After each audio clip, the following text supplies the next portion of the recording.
ফরিদপুরে সবজির উৎপাদন বৃদ্ধির লক্ষ্যে প্রান্তিক কৃষকদের মাঝে বিনামূল্যে সার ও বীজ বিতরণ করা হচ্ছে। এই বিষয়ে ফরিদপুর থেকে বিস্তারিত জানাচ্ছেন সহকর্মী খায়রুজ্জামান সোহাগ।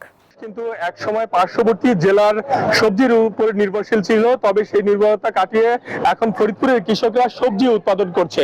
আর এই সবজি উৎপাদন বৃদ্ধির লক্ষ্যে আমরা যেটা দেখতে পাচ্ছি যে আজকে ফরিদপুর সদর উপজেলার প্রায় 1500 কৃষকদের মাঝে সার এবং বীজ বিনামূল্যে বিতরণ করা হচ্ছে।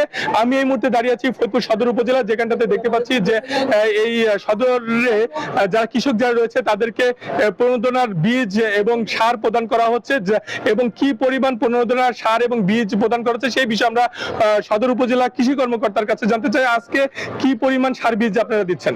আমরা আজকে খরিফ 2 মৌসুমে কৃষি প্রণোদনা কর্মসূচির আওতায় 1500 কৃষকের মাঝে সবজির বীজ এবং সার বিতরণ করছি। একজন কৃষককে আমরা 15 কেজি করে ডিএপি, 15 কেজি করে এমওপি এবং 7 রকমের সবজির বীজ দিচ্ছি।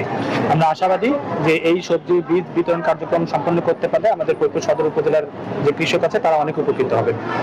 ধন্যবাদ আপনাকে। আপনি শুনতে পাচ্ছিলেন যারা কৃষি কর্মকর্তা রয়েছেন তারা বলছিলেন যে ফরিদপুরের এই কৃষকদের মাঝে সার এবং বীজ বিতরণের মধ্য দিয়ে ফরিদপুরের যে সবজির উৎপাদন সেটি কিন্তু আরো তারা বৃদ্ধি করতে পারবেন, এমনটা কিন্তু আমাদেরকে জানানো হচ্ছিল। তো এই ছিল আমার কাছে সর্বশেষ সংবাদ। ফিরবো স্টুডিওতে আপনার কাছে।